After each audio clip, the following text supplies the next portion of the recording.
All right, we're recording. You got Morgan and Erin. Morgan coming to you hot from Miami, which is 80 degrees today. I was riding around with my top down.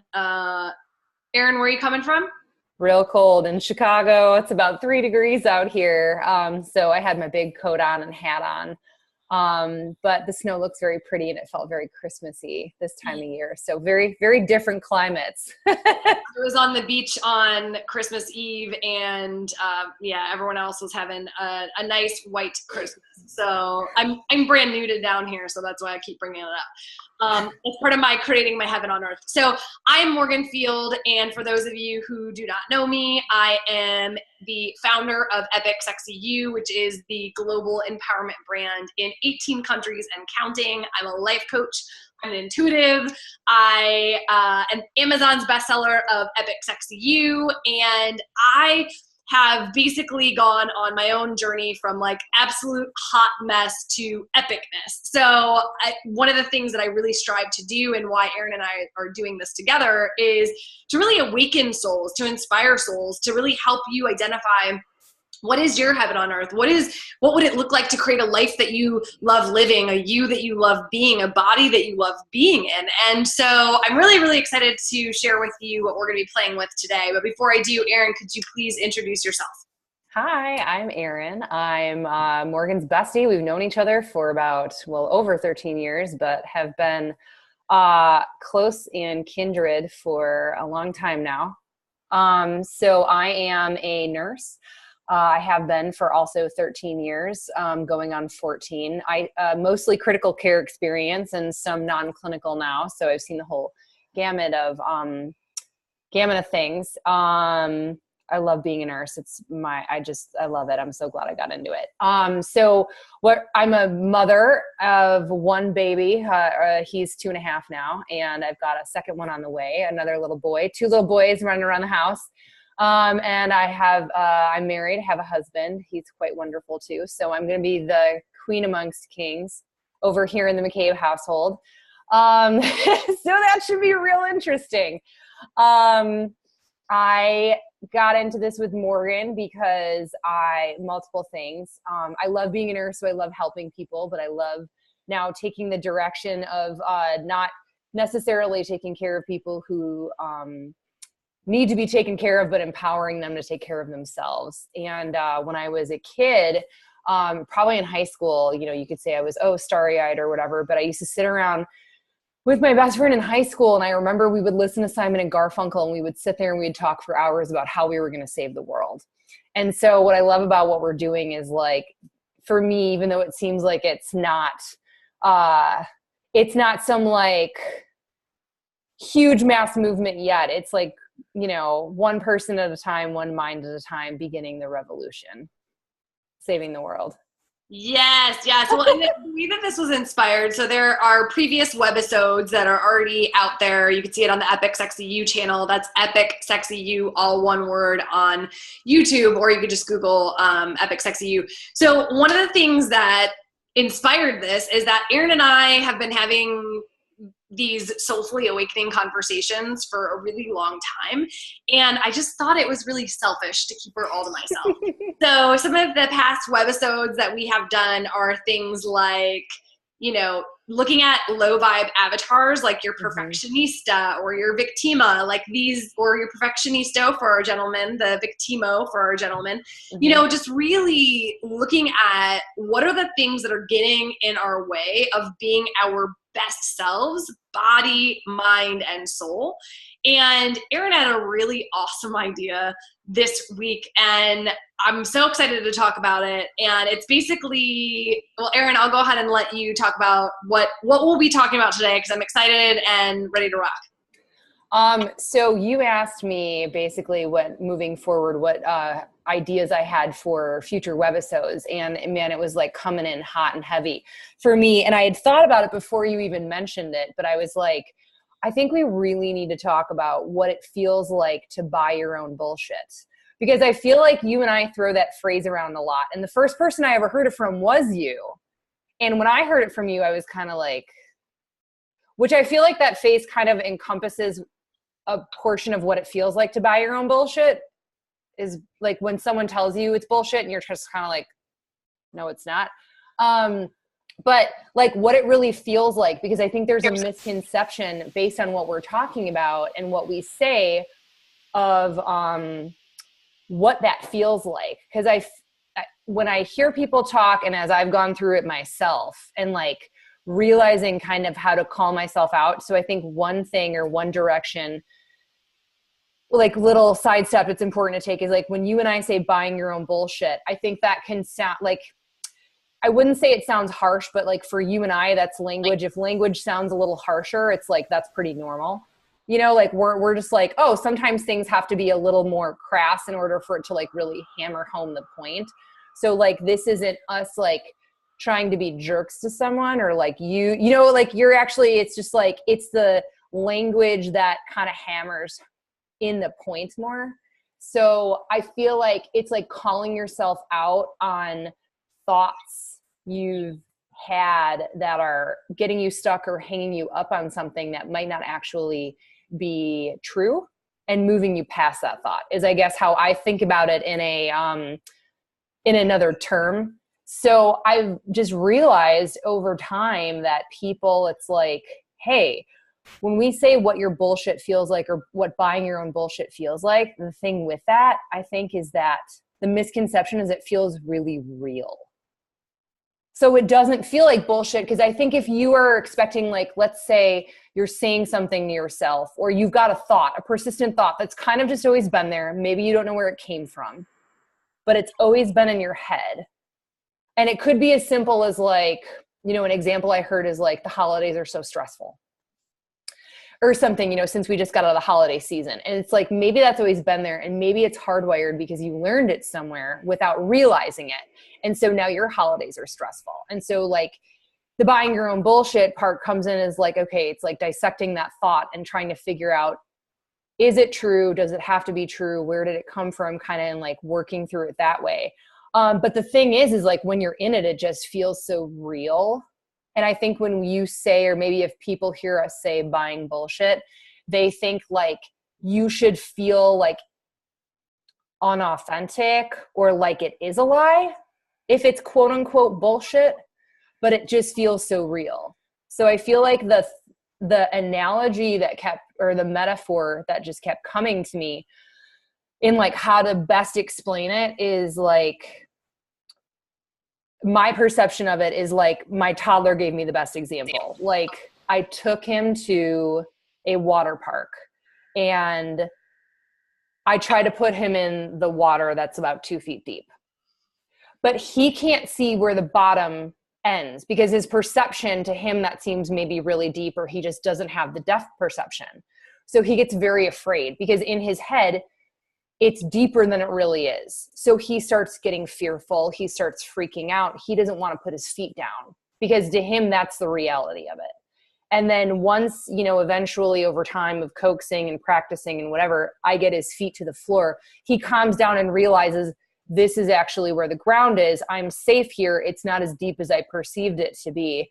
And I felt like that was a great place to start, and where it's like what you're thinking and what you're perceiving and what your reality is so, it just feels real. It doesn't feel like it's a story or, you know, something that could be explored that may not be the 100% truth. Does that make sense?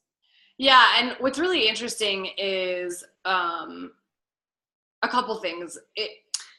One is, I always used to take it personal when people, you know, like when I was younger or growing up, or, you know, and I would see adults around me selling me their bullshit. And I was always like, what is wrong with these people? Why are they lying to me? Right? Yeah. And even as I got older, and I share a lot about, you know, who I used to be in the book, that really walks you through the journey of where I was to where I am.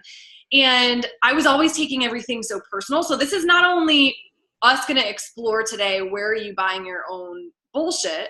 It's also, where might you be taking other people's lies to themselves personal? Oh, hey, Tron. Yeah. Oh, yeah.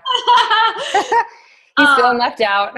That's so funny. And so it's about understanding as we're looking at it, it's the two sides of the coin is when someone, and what you're saying, Erin, which is really beautiful, is that when someone is lying to themselves, it's so true to themselves that they don't actually think they're lying to you. I always used to think that I remember hearing inside my head all the time when I was little, like, do you think I'm stupid?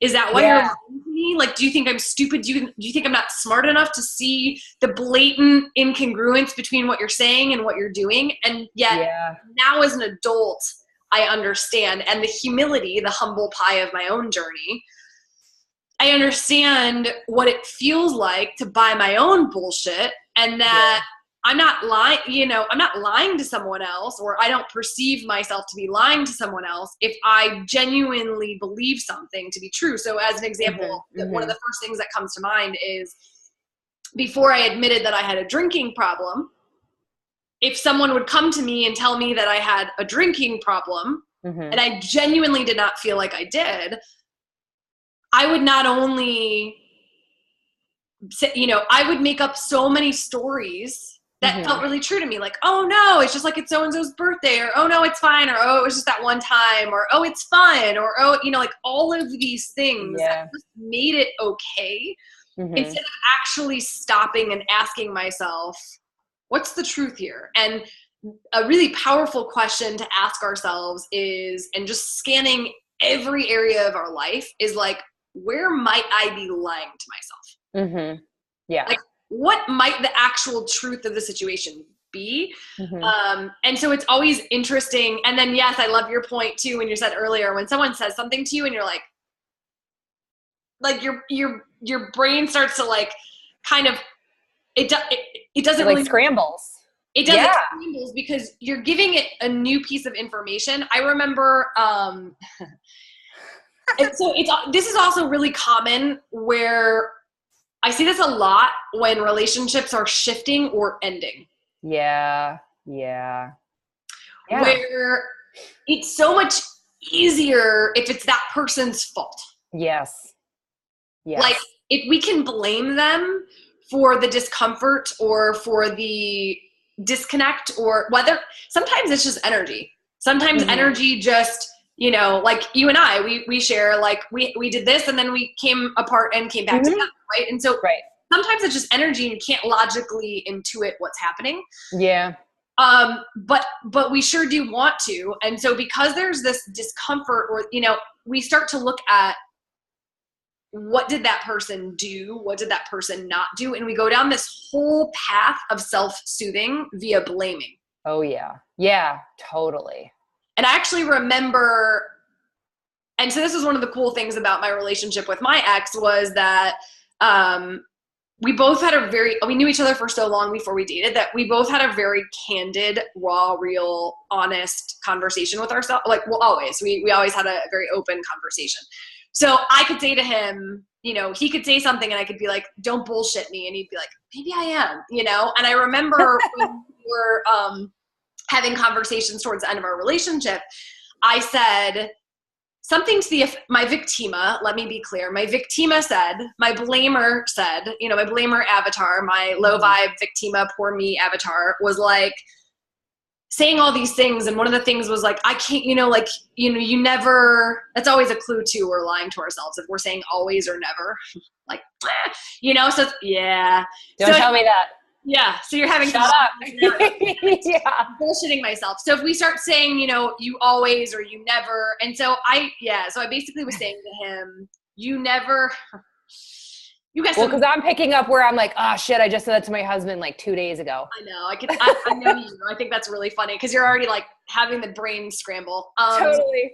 And always, I also love the side note. I love the aftermaths of these calls where it's like a week later and you're like, damn it, that other thing that you said, and then this thing we were talking about.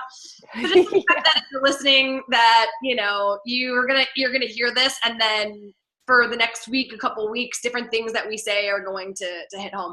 So my victima was saying to him lots of you nevers and you always. And the you nevers were always like, you never do the things I want. And the you always were, you always do stupid shit. And which was, of course, is not true. I wouldn't have been with that person for as long as I was and adore him in such a deep, profound way if any of that was true, like on a 100% spectrum. But at that time, I believed my own bullshit. And I remember saying to him something to the effect of, you never ask me to hang out. And he was just like, okay, that's not true, which my brain was like, and then he was like, and also like, you could ask me more. And I remember being like, well, whatever. Right. Because he basically fed me truth. Mm-hmm. One, he was like, you're using some language that's not fair. And I was like, However, I genuinely, when I was in that low vibration state, I genuinely was buying my own bullshit because it was easier for me to feel like I was the victim in the situation instead of owning my power, which takes a lot of courage. It takes a lot of vulnerability. It takes a lot of rawness to own my power and say, how might I have been an active participant in the co-creation of something that maybe is less than desirable. Because when we buy our own bullshit, it's always to protect us from having to grow. Yeah. And it's like buying your own bullshit is way more comfortable than it's uncomfortable to be like, oh, I fucked that up, or like, oh, I could have done that better.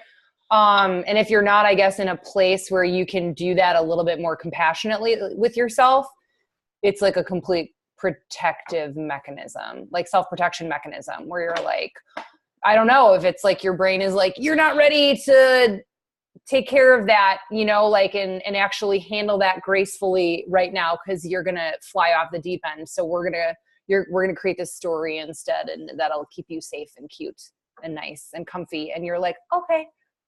Yeah. You also bring up a really good point, is in being honest with yourself, there's a way to do it in humility, compassion, love, gentleness, softness, and curiosity. Like intentionally excavating for growth and soulful expansion. Like where might I be lying to myself that, like anytime I hear anyone say, it's fine, I always know they're lying to themselves. Sounds like there's some it's fines in your life. There were a lot before. There's less now, but oh yeah. But you hear that so often, especially with women. Yeah. It's fine. It's fine. It's fine. And you're like, is it? But that's great, because I didn't think about it in that way. Yeah. But you're so that's why I'm laughing, because especially like in nursing, like it's so female oriented, and like we're basically brought up to be martyrs. And so like you end up buying a lot of your own bullshit in a lot of different ways. And like, and then as a mother, it's like you feed all that in, and like just different roles where you see that the it's fine is like rampant. So that's why I'm giggling too. But I've had some good it's fines. Yeah, it's just understanding too, just like the clues to when we're lying to ourselves. And again, is if you are going to, the thing is that when we consciously step into a state of owning our power and looking for the areas where we could be even more honest with ourselves in order to move forward, if we cannot do it without beating ourselves up, kind of like what you're saying, then that makes sense why the reptilian mind or the ninja mind or, is actually keeping you, it's like assassinating the growth. It's like keeping you safe. Well, and I think it goes back to that. Did I interrupt you? You want me to? I'm sorry. Damn it! Passive aggressive. That's not the right way to draw boundaries. I know. No, that was my bad. No, I was just gonna say, like, I think that what you're bringing up is a good point too, with the reptilian brain of the analogy I brought up of being like not being able to put your feet on the ground in the water. So like, I don't know if like, is the truth of the matter is the floor below the water, and you can't see the depth in which you're going to drop. And so it's very fearful and you're scared. And so it's like, if you can't gracefully get through that truth and like, be like, oh man, I messed up there, I could have done better. And like, you're going to totally like beat the shit out of yourself for it, like, right, like your reptilian mind's going to take over to protect you from that. And then once your feet hit the ground and you're like, oh, that's what I was doing, and I lived through it. Yes. Because it's like, you're not going to live through it like, oh my God, I can't process this. My brain's going to die. And then you're like, man, I was totally making my spouse or my significant other responsible for, you know, the way I felt when I should have been. And then you're like, I'm still alive in one piece. We're good. We can move on. It's like, once you do that, once you're like, I can do this with other things. But I think that fear, it's like dropping down and getting your feet on the ground and being like, I'm okay. It's having the courage to put your feet in the water, not knowing how deep the waters are. I mean, that's a very profound analogy, you know, like you don't know how deep the waters are when you start stepping into truth. And so you just have to have courage and faith that this is happening for you.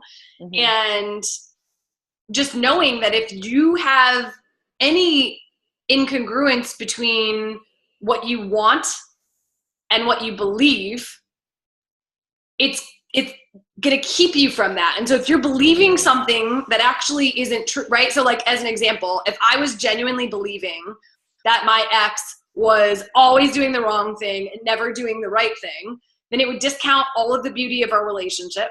Mm-hmm. It would discount me being able to actually look back and have love and grace and extrapolate all of the yummy, soulful goodies and growth that I got in being with him for the years that I was with him. Mm-hmm. And it would prevent me from moving forward and having forgiveness and love. Right. It would be easier if it was all his fault. And yet when I stop and I'm like, well, hold on a second. This is actually one of my favorite questions to ask people when they're telling me that someone that they dated is a complete asshole or biatch. I'm always like, cool. So can I ask you a question if you're open to being like really honest with me? Mm-hmm. And, you know, they're okay. And I'm like, I want you to look back. And I talk about this in the book too. I talk about this a lot and in a lot of different things because of how profound this is. I ask them to look back at the very first moment that they knew that relationship wasn't going to work. And it's so funny because that ninja mind wants to go, no, I didn't see it. No, you know, and you actually watch the wheels turning where like they want to say one thing, but then every single person spits out of their mouth, oh, well, okay, so maybe on the first date, you know, and like, so it's not that you didn't see it. It's that you didn't do anything about it. And now all this time has passed and you're upset about it. And so I think that's a piece about really like being honest with ourselves. That's the hardest thing is that potential spiral of wasted time. That's a great point. Yeah. That's really good. You know, not in regards to relationships, but like health and fitness. Like when I was pregnant with my first son, like I was like, I'm going to get in shape. Now I had, you know, I had been working out sporadically, but not a lot, but I'm like, I'm going to do this. I found this like on like this workout program, 12 weeks. And like girls were doing it like 6 and 8 weeks postpartum. And I was like, I'm totally going to do this. However, I was totally rooted in the wrong place, which that's never going to get you where you want to go. So, you know, it was because I was not going to like my postpartum body, you know, and I needed to fix that ASAP instead of just being like, this is just life and how it happens and like accepting it where I was and meeting myself where I was and moving forward. But anyway, I get this thing. And then, you know, I've got a newborn and then a 6-month-old and then a whatever. And 730 days passed before I completed that program, before I started it and completed it. 730 days. And there were moments when I looked back at that and it was that exact thing you're talking about, the spiral where it's like, I was like, where could I have been in 730 days? Like if I had done something with that. And then it was like, I could have taken the route where I was like, totally beat the shit out of myself for it. You know, but like you said, like, what am I going to do? Time machine myself and be like, well, you can't go back. But like, that is such a spiral, like a trap that people get stuck in for sure. Wasted time. And that was only 2 years. Like, think about someone who's been in a relationship for 10, 15 or whatever, however much time. And you're like, oh, I wasted all this time. Oh, that's dangerous. Right. So imagine in the relationship scenario, if you admit that day one, you knew. Yes. And like, then you're basically this is why we buy our own bullshit, because then we're basically admitting that we chose to stay in a relationship. Yeah. Yeah. You were responsible for staying there, because staying stuck is a choice. And that goes for your job. That goes for friendships. Yeah. Like, relationships. Oh, it's always interesting to me. Okay. So let's also talk about not taking things personal when someone wants to time machine you. Because this is going to happen, where someone's going to tell you something that they've been thinking for like months, or that they've been talking about for months. Yeah. Without you being present for those conversations. And then they dump all this stuff on you, and I call it, the time machine you, right? Like, you could have done this, you should have done this, I didn't like that. Yeah. Have some compassion for people when that happens, because if they're doing it to you, who else do you think they're doing it to? Yeah. Right. Themselves. Yeah. Right? Like, it was really interesting. There was an individual I was interacting with one day who was just telling me a lot of things about my environment that they didn't like. And or that they thought they were being helpful. Like, these things could be improved. Oh, you could improve this, you could improve this, you could improve this, you could improve. And it was interesting because I had to stop that initial gut reaction of thinking that what this person was doing had anything to do with me. Because that would be buying my own bullshit of a lie that, like, it's all about me, right? Or like, something that this person is doing is about me. People are out to get you. It's what? People are out to get you. Yeah. Again, it's like looking at, what's your perspective? Where's the floor? What's your story? What is it? Right? Is the water 2 feet deep? Is the right? But if you're looking for things out of curiosity, and you're looking to go, man, I wonder what this has to do with this person, not with me. Yeah. I remember watching my mind start shifting. So the initial was being triggered, and then I was like, hold on a second. This doesn't have anything to do with me. And or asking the question, what if this has nothing to do with me? And I stopped and was like, man, this kills me that you're constantly looking for things that are wrong. Because if you're doing that here, it means you're doing that to yourself, and that makes me really sad. Yeah. Right? And so it's just knowing, having the, because there's also some story that is playing into their own thing, that they're being helpful by sharing things that would require a time machine, or sharing things that, like, basically sometimes people want to put, like, what I did to my ex, right? Where I was like, you always, I wanted it to be his fault. Right. So understanding that there will be times where people are doing things that are, that you might initially take to be a little bit personal, and just remember that, like, again, and we talked about this with the boundaries, but just saying it again, because it's so profound, it makes everything relevant. Asking yourself, what if this has nothing to do with me? Because it doesn't. I promise you, it doesn't. Right. Right. Well, and I'm sure you see that, and not just you, but anyone who's in, any sort of lifestyle coaching or mentoring or professional or personal development. Like, we see it in the healthcare field. Like, you're like, this is what we need you to do to be responsible for yourself. And it's like, you get a bunch of excuses or reasons, and it can be easy, because for sure earlier on in, like, my career, let's say with nursing, it's like, I would almost take it personally, and then, but you do that, you get burned out. And it's like, it has nothing to do with you. Like, there are, reasons, or their thoughts, or their truths in their head of why they can or cannot. We see this with dietary changes. Like, you and I have talked about this a lot. It's like, when you're like, people are like, oh man, how you look great. How did you do that? And you're like, oh, I cut out dairy. And they're like, I couldn't do that. Like, that's the first thing they say. I could not do that. So you've created this story in your head where you bought your own bullshit. It just came out of your mouth. I watched it. You served it to me on a platter. And I was like, oh, okay, good. Thanks. For sure. I mean, like, you know, you hear that or see that all the time. I remember like I did a cleanse and someone was like, oh, you look so fabulous. And, you know, what did you do? And I'm like, oh, I had to do this. And I cut out dairy and I cut out alcohol for 6 weeks. Not like I was drinking a lot, but like, you know, I liked a glass or two of wine. And this, you know, someone was talking to me about it and they're like, oh man, I need my glass or two of wine a night. Like I couldn't cut that out. And in my head, I'm thinking like the bullshit signs going off over their head because like they were pregnant twice and they didn't drink for a total of 18 months. It's more like 20, but like, you know, so it's like, I know you're capable. And so I think maybe that's part of where the frustration comes in the, like where you see someone and you're not maybe, you know, you're either taking it personally or you see their potential and you're frustrated because you're like, why don't you see what I see? Yeah. I don't know.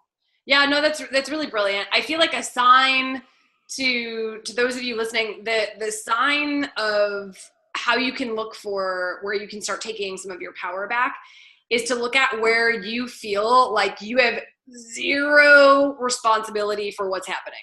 Where like you're powerless over it.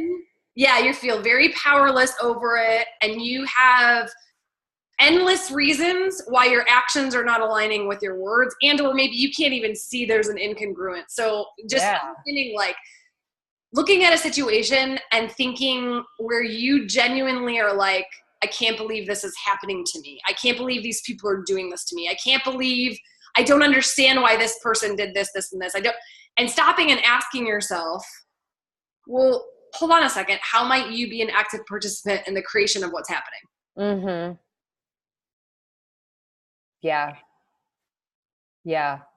No, right. When I started asking myself that when the relationship ended and I stopped being, you know, I spent a good month on some FU tickets, but, you know, I needed to get that out, you know, and I look back now and it's like totally not justified or fair, but I needed to get that out. And, but you know, but at the same time, it's like, also giving myself permission to go, okay, where was I an active participant in the demise of the relationship? Yeah. You know, and I looked at all of the things that I didn't say. All of the boundaries I didn't draw, all of the things that I wanted that maybe I said I wanted, but I didn't follow through. Mm-hmm. That's all my own bullshit. Right. And in those moments, I was buying my own bullshit. In those moments where it was like, oh, it's fine. Damn you, it's fine.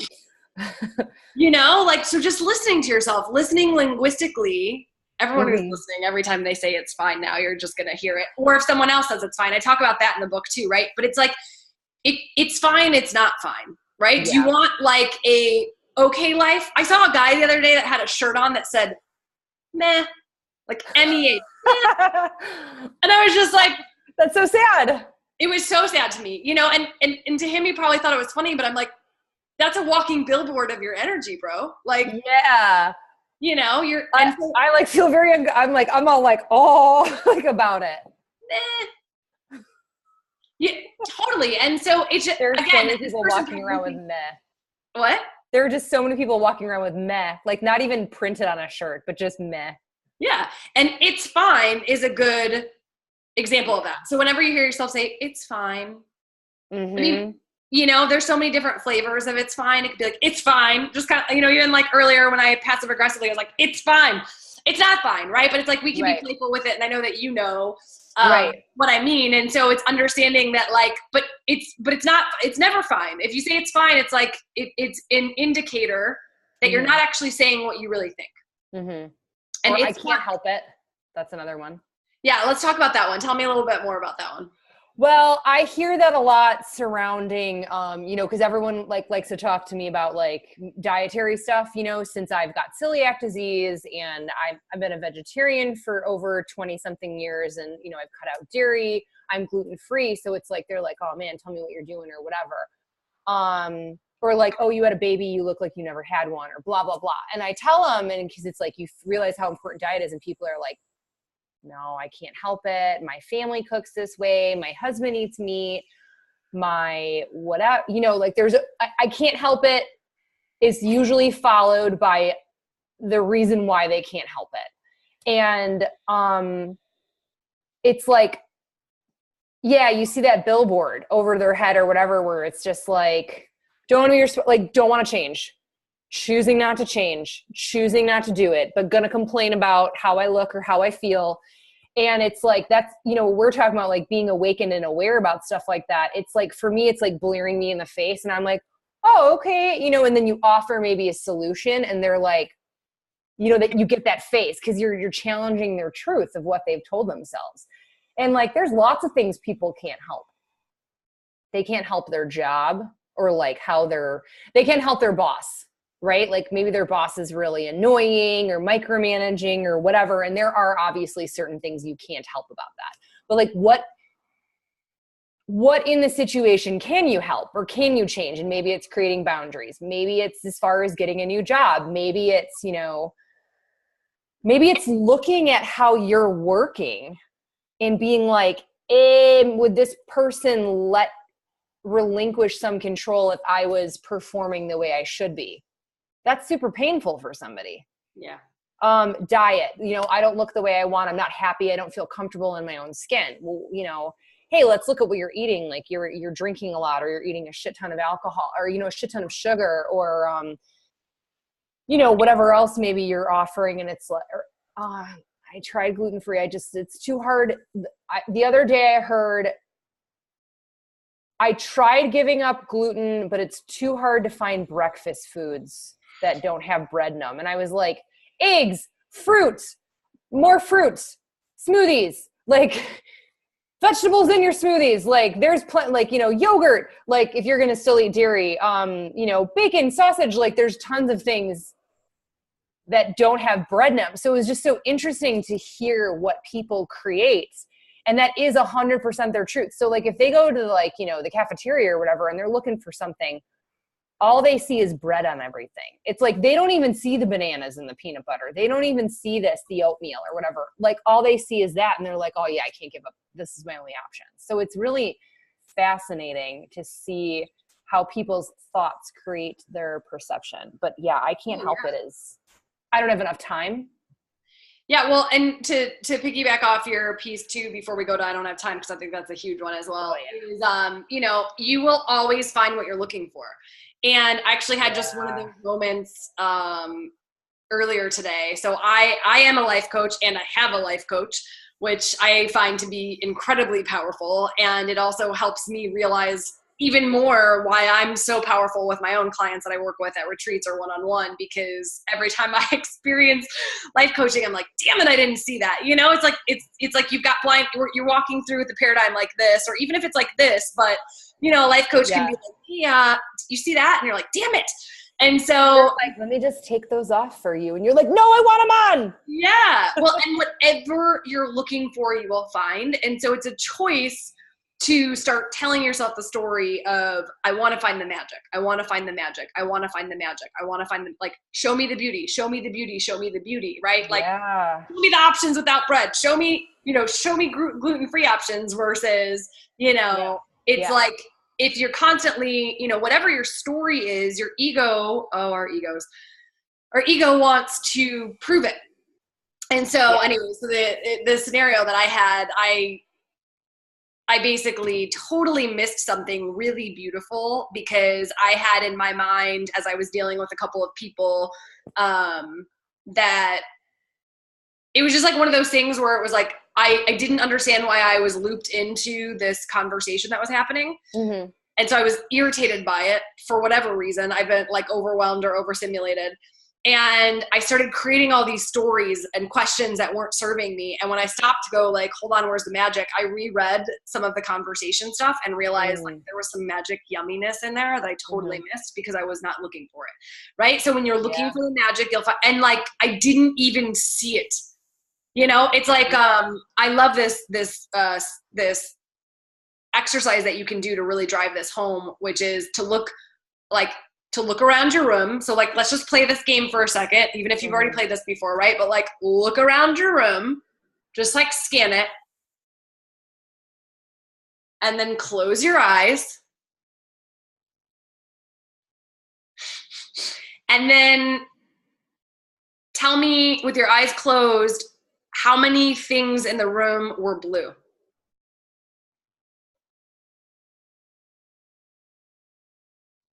One that I can remember. Okay, so open your eyes and then scan the room again. Uh-huh. 2. Right. Now, for everyone listening, Erin is like the most unbelievable. So she probably wouldn't be the best person for this. And also, it looks like the room that you're in doesn't have a ton of stuff in it. Maybe it's on this side. There's a shelf. Yeah. So, no. All I'm saying is like, I'm just giving like, and yet you still missed one thing, right? Yeah. Most people, it's like you scan a room and it's because whatever you're looking for, you'll find. So it's like when you're like, okay, scan it again. So it's understanding that we'll always find what we're looking for. It's the same reason why if you buy a car, all of a sudden now you see that car everywhere. Yeah. You know? Like I have a one of a kind custom coloring of the car, but then I saw another car of a different. So I have a Mercedes. I saw another brand. I don't know what it was, but like same color coding. So it was different. Like, and I was like, damn it, you know, and I was like super irritated by it.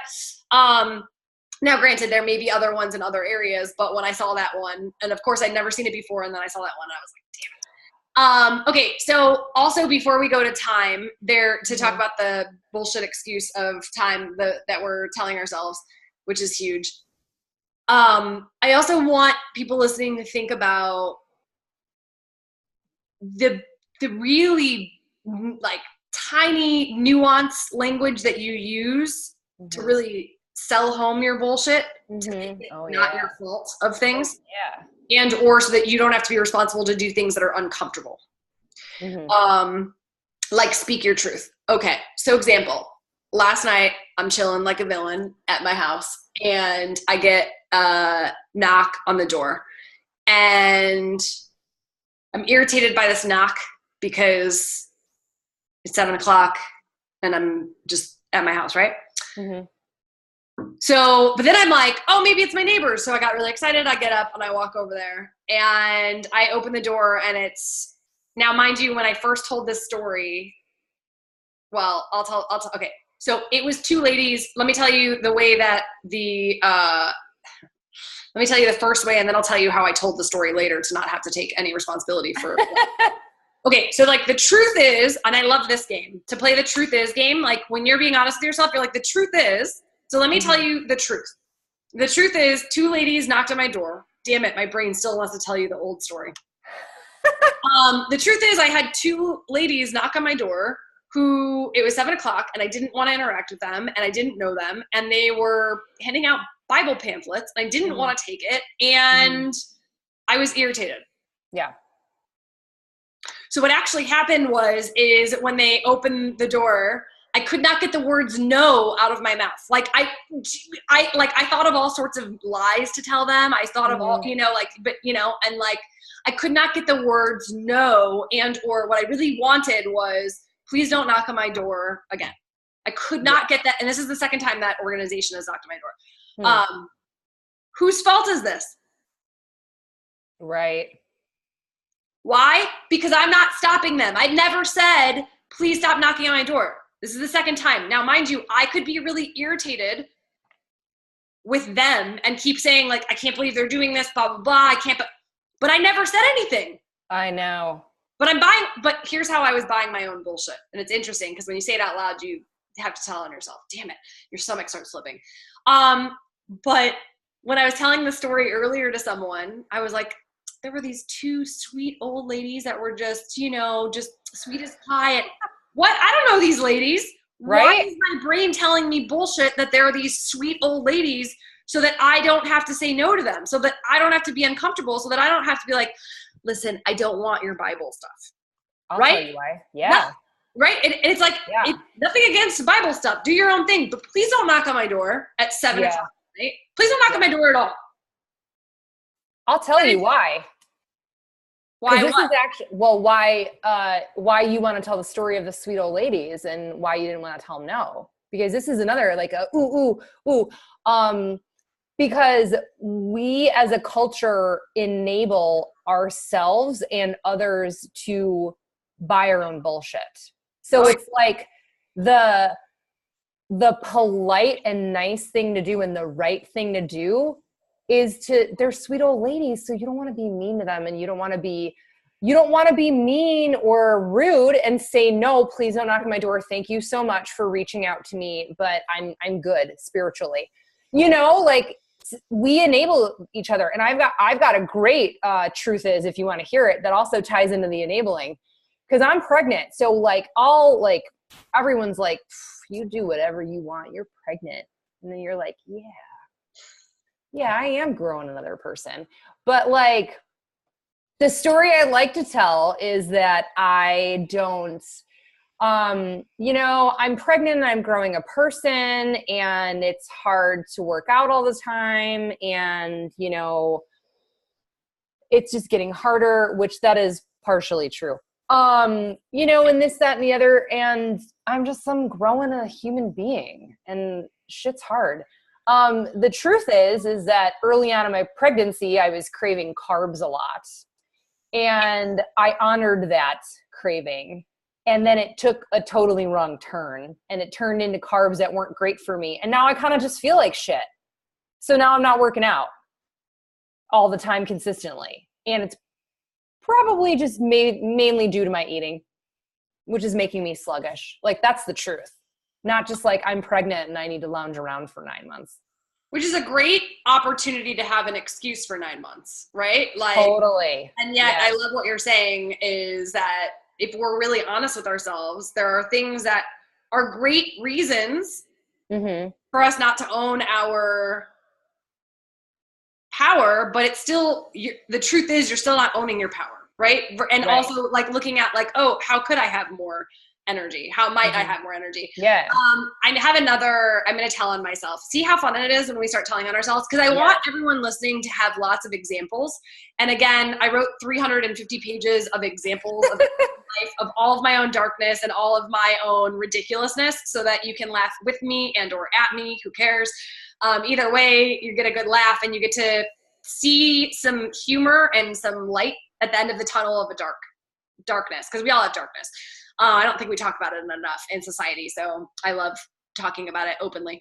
So I'm doing online dating, and I started to notice that, oh yeah, well, there's also a lot of ridiculousness, as Erin is like, can not even control her laughter. There's a lot of ridiculousness, and I share some of those stories with Erin too, because they're just too good to not share. They're so good. However, this one I need to tell on myself, because there was a gentleman who genuinely was very good looking. I mean, you don't know much from when you see a profile or what you see, but from what I could see, he likes to travel. He likes a lot of the same things that I am. He's in the area. It was like all of these things were in alignment. So I sabotaged, which was great. And so, and what happened is I wanted it to be his fault. We see a pattern here, right? Like, makes my stomach hurt. Okay. So that's also how you start to know that you're really being honest with yourself, is like when you're like, the truth is I sabotage. And then your stomach's like, cause it's like, why are you telling on us? It's like, it genuinely thinks you're under attack. We are now under the water. And it's like, you're standing in 2 feet of water. You're fine. Right. So here's where I decided he went wrong. It's his fault. Is we were having this conversation via some of the chatting, and he was like, oh, somehow it came up that because I think he said he started his own business, and I was like, oh, that's cool, I'm in business for myself as well. And he was like, oh, that's amazing, I would love to pick your mind about that at some point, because of what I'm doing and what you're doing, and da-da-da. Or maybe he said pick your brain or something like that. Well, turns out that I have a lot of unwritten rules about dating. The truth is I've got a lot of stupid, really rules that are basically trying to keep me from not dating. So like the thing I want more than anything else is love and connection. And then I have lots of rules that keep me from love and connection, which is funny because we just did a retreat and we uncovered one of the ladies had an avatar where this was happening with her. And then I get home and I'm like, damn it, it's happening with me too. The truth is I also have this avatar. So I just dropped off. Like I was triggered by the fact that here I was trying to, he was supposed to read my mind. Here I was trying to not bring my business self into the dating world because that was something I had noticed that I was doing that was keeping me from creating connection, as I would just like go into it and then I would bring my business self. Yeah. And so he brought up some business stuff and so I was just like, stop talking to him. Now here's what's really cool. He messaged me. You can always tell when there's a really beautiful opportunity for some growth when someone doesn't take your shit personal. That's also why I encourage you not to take people's stuff personal. Yeah. Don't take it so personal. It's so much easier. Yeah. Like there have been times where I took something personal that wasn't, and I then became part of the shit show. Oh yeah. Yeah. Right.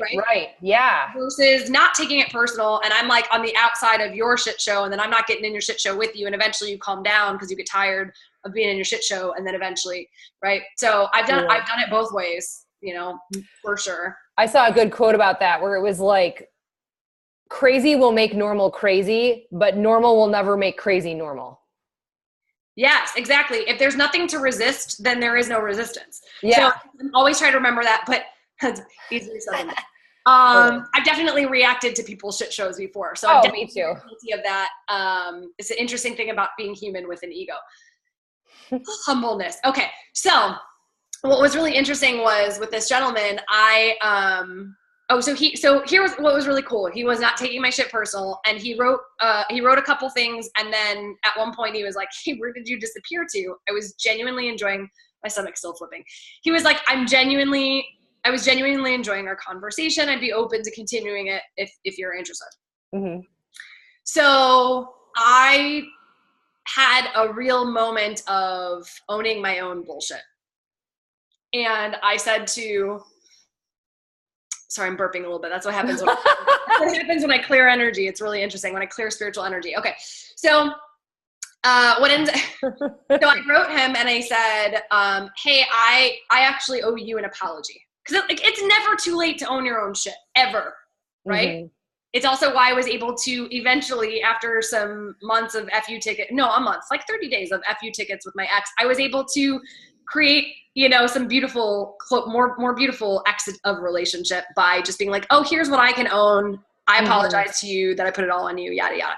Okay, so this guy that's online, I basically write and I said, I owe you an apology.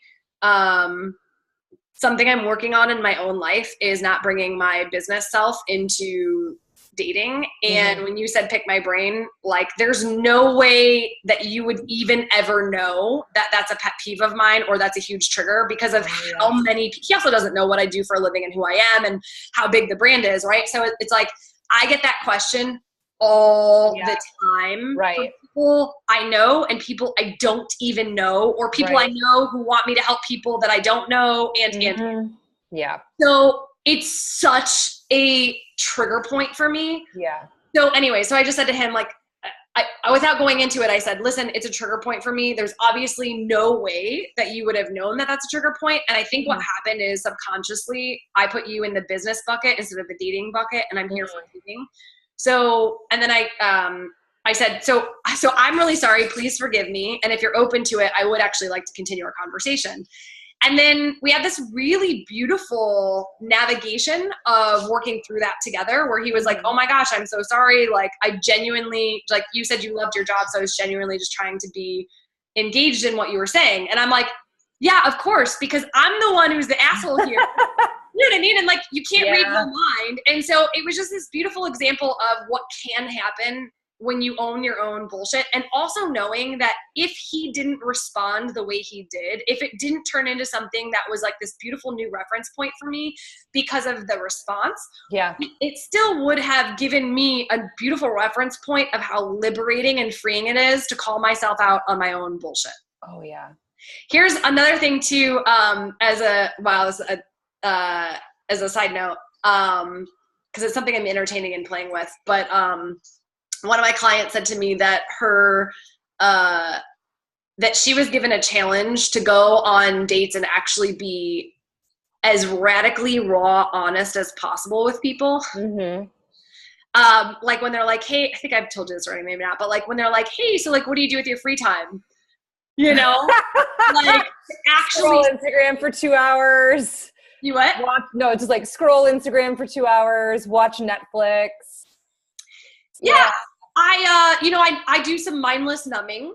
You know, sometimes when I get lonely, I'm on Facebook for a really long time, or, you know, and like just being really honest. So there's something about just like just spewing out truths, because once you get that out, you get back in. So I don't want to be held to it, but, I feel like I'm going to play with it. Yeah, no, I'll be held to it. Damn, that sucks. I got one when you're done. Yeah, go for it. So I've already talked to you about it, and let's see. Okay, so I feel like this is huge as far as the buying our own bullshit in two different arenas, the relationship arena and then the parenthood arena, just because that's what I'm like obviously simultaneously experiencing, and like balancing those two arenas and like trying to make sure you're not lighting them on fire is like, you know, I guess my job as a wife and mom. So it's like trying to, you know, do it. And so we're potty training right now. And we started 2 weeks ago, and I had this whole like plan laid out that I got from my college roommate, and it was pretty simple, easy to follow directions. And my husband, God love him, is very notorious for saying, okay, you're in charge. You've got the plans. You did all the research. You just tell me what to do. And then I tell him what to do. And then we get into it. And then he starts to try to take over, and he's got a million opinions. And I'm like,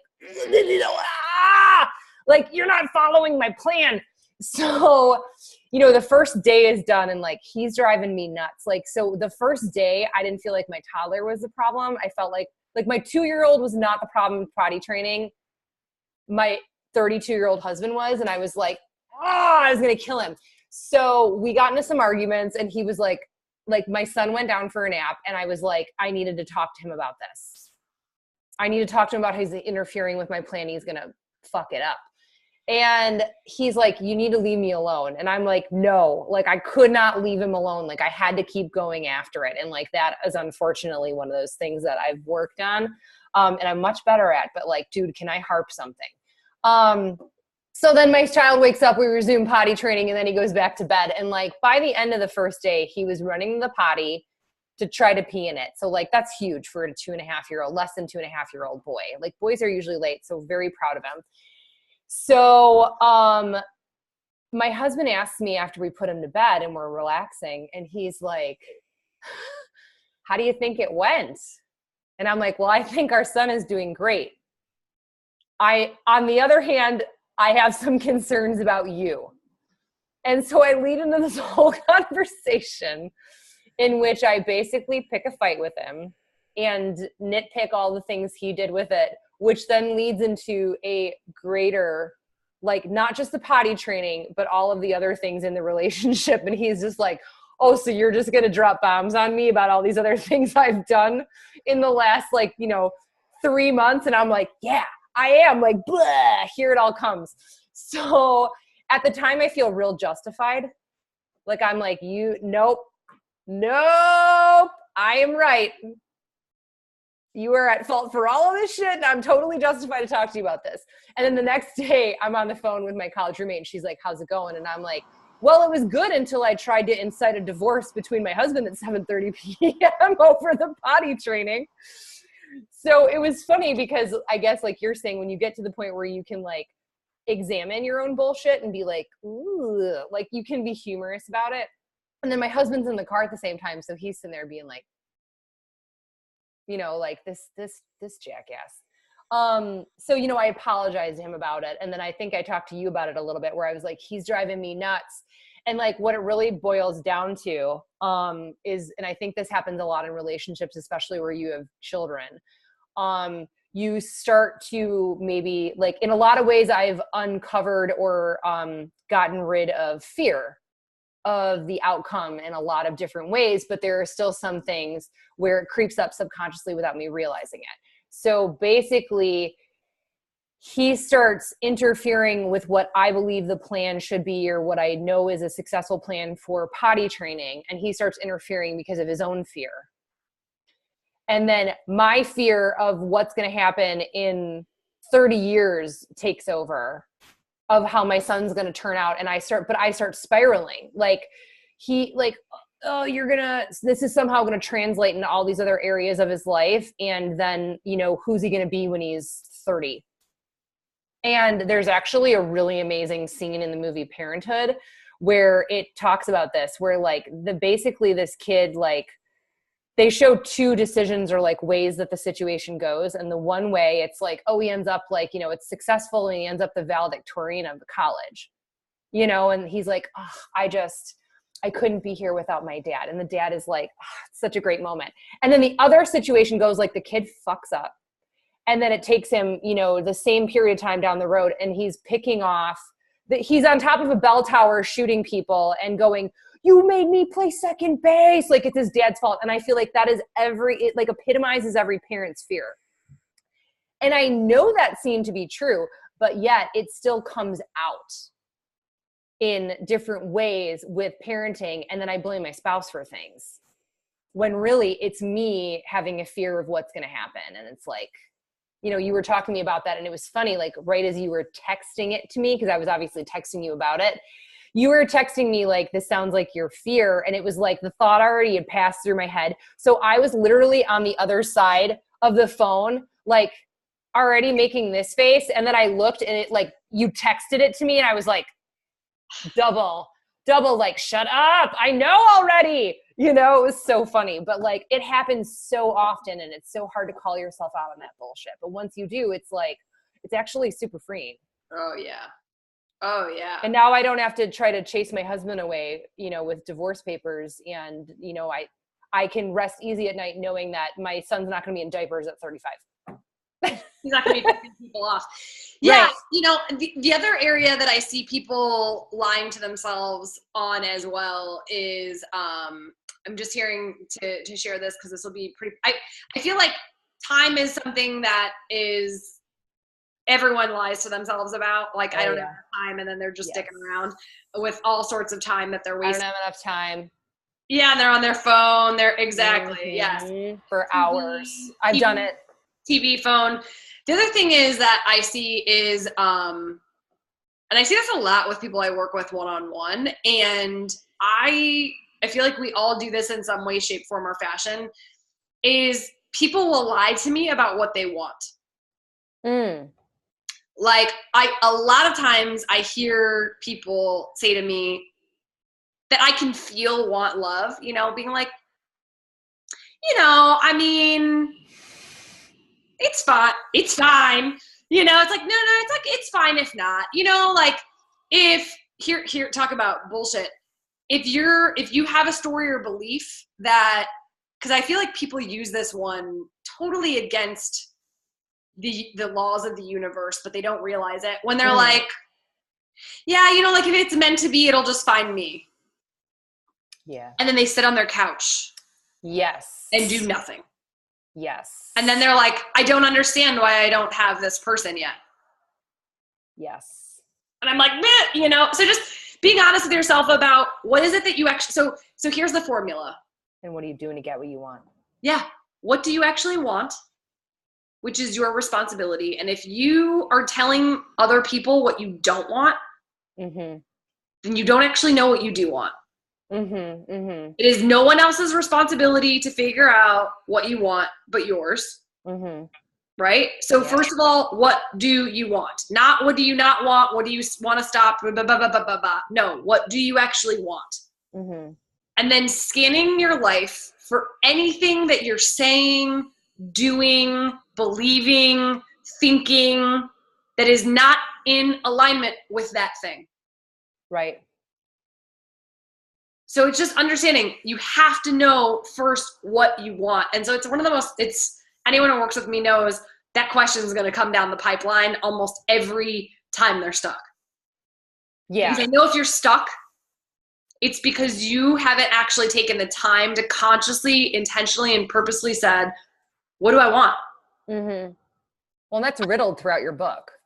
Yeah. Oh yeah. Like yeah, the whole like point of your book. Right. And people are so uncomfortable, especially women, in this, like asking themselves or being verbal about what they want in any way.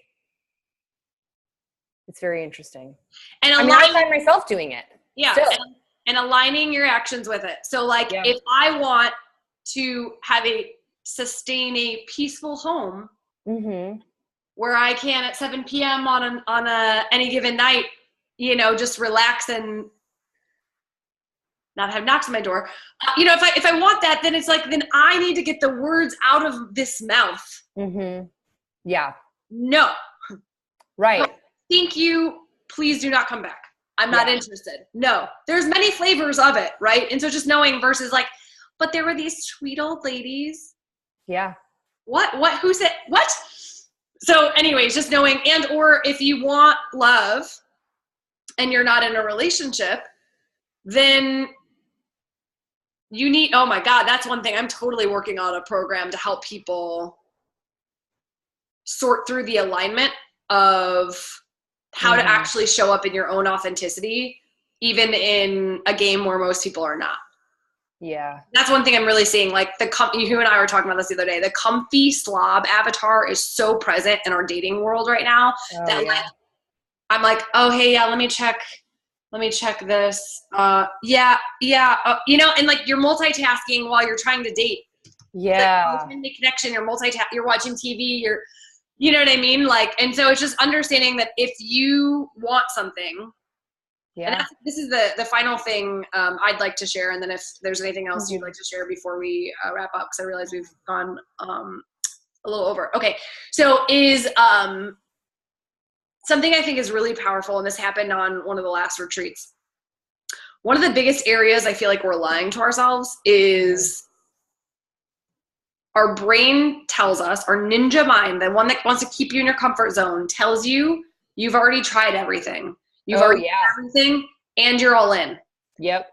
And so this is the thing is like, if you want something and you know what you want, really looking for where is the bullshit? Where, like, if you actually really wanted it, you would already have it.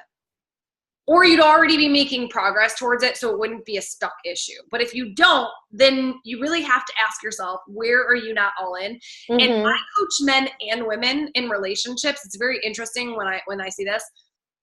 They both have this. So this is not just a woman thing or a man thing, where they tell me they want love and affection. They want to find their person, blah, blah, blah. They want this epic love.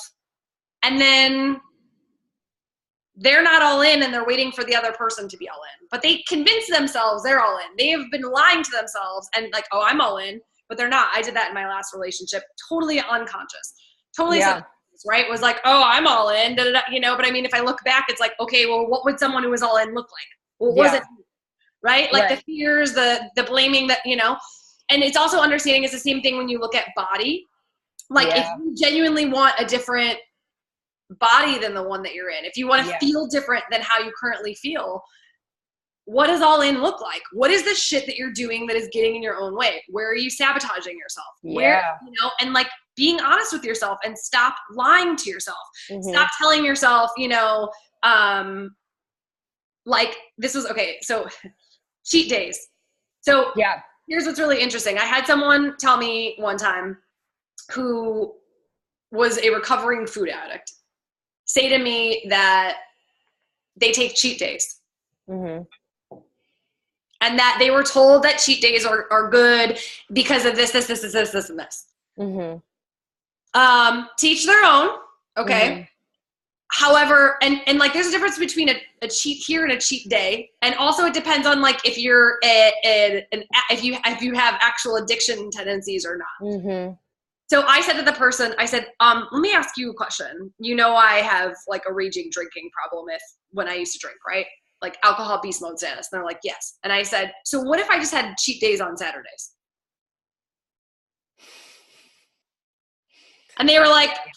I never thought about it like that before. So that's the thing, is that we have to ask ourselves new questions that we haven't thought of before, or put ourselves around people. This is why I'm very lucky to have someone who will call me out on my own bullshit. Mm-hmm. And, you know, that's why I have a coach who will call, like, I work with someone who kicks my ass and is honest as shit with me, mm-hmm. who has the courage to tell me things no one else does. And that's what I offer my people. And I sometimes trigger them to the point of them not being able to handle the truth, mm-hmm. which I get, that's fine. When they're ready, they'll come back. Mm-hmm. But it's finding people around you that will be honest with you when your actions are not aligned with what you're actually desiring. Yeah, not enabling your bullshit. Yeah, I think it's one of the biggest blessings in life to be able to find someone. It's what I offer to people when they work with me, when they come to retreats, etc. I also know how uncomfortable it is, so I understand it's not for everyone. I'm willing to be honest with you. I'm willing to not own your shit. I'm willing to tell you when you're being victima. I'm willing to hand you, you know, and yet, sometimes people can't hear it, and that's okay, right? It's just, you know, it's not okay. Damn it. See, it's interesting. It's like lying to myself. It's okay. There's something about that just irks me. I don't want to enable it. So I'm working on, you know, how do I not enable and also be compassionate, be more gentle. Yeah. So that's something I'm working on. It's some of my own growth I have to work on in terms of being powerful, but even more powerful. But yeah, anything else you'd like to say before we jump off? No, I guess I was just going to say, like, in terms of like again, back to like the whole concept of like getting out of buying your own bullshit. It's just practice of changing your perspective. And I think it's like everything else. It's like you're saying, like, looking for things in the room. So that was a great example, because I wasn't looking for anything blue. I happened to notice it. In scanning, I saw completely different things. However, like, you hear people say things, you know, all the time of like, and I used to feel this way very, very heavily, where it's like, this is the worst the world has ever been, and everything is so violent now, and it's so terrible, and it's this. And I'm like, man, I don't see it that way at all. Like, did you guys go to the same history classes I did, where like people, like, you went to bed at night and were like legit terrified that your village was going to be like raped and pillaged and lit on fire, or like you were going to die by 25 of a plague, or, you know, like in childbirth or something? Like, there's all these amazing things about the world now, and like, yeah, it's different and it's evolving, so some of the dangers may be different for sure, but in a lot of other ways, you know, the world is safer, you know, but it's all that fear-based stuff. So it's like, it's really, I had to practice, like, with that particular, let's say, thought or truth or belief, of figuring out what is feeding that belief and either eliminating it, because that's actually something I see people do all the time. They get very outraged by Facebook and by people's comments on Facebook and arguments and this, that, and the other. And I'm like, well, stop going on Facebook, or like, get rid of the app. And they're like, no. Because they don't know how they'd fill their time without it. Or it's like they're almost addicted to the drama. And I get it. I've been there, like, for sure. But it's like, you have to figure out what's feeding that thought. Once you identify that thought that you're like, is that true? Like, I don't have time, or I can't help it, or whatever. What evidence is feeding that thought? And what do you have to do in order to change it? Will take practice and intention to eliminate or manipulate what is feeding it. Because if you have to cut off the food source of whatever is making it grow, because it can't grow without all of that. So, and then changing it, like, what does your thought want to be? And like, you know, we always joke around, my husband, like, I'm like, la, la, la, everything's great, you know, and like, I don't think everything's perfect, but like, I see a lot of beauty and a lot of awesomeness in the world, you know, and a lot of just like, I'm pretty positive and upbeat most of the time. And he's like, you're brainwashed. You're like a fucking, you know, Disney princess that walked out of a movie, and you don't know how the real world works. But what I feed my brain, and what thoughts I feed myself, and what runs through my head, and so therefore my perception field is different than his, based on what he sees and what his work environment or whatever, you know. So it's just very interesting. And I think that until you realize that a thought is not necessarily a truth, and that your brain is not intentionally trying to lie to you, that like you totally have the power to examine it and reframe it, then, you know, it's like an unlimited power source where you're like, I don't know, it's just crazy. You can just kind of like, you can do so many things. Like, it's kind of unbelievable. But until you practice it and do it, the first time it happens, you're like, oh, you know, but you don't do it until you get your feet in the water. Yes, I love it. All right. All right. So if you guys have any ideas for what you would like us to cover for next topics for future webisodes, drop your comments below and we will work our magic. So, all right. Catch you guys later. Catch you soon.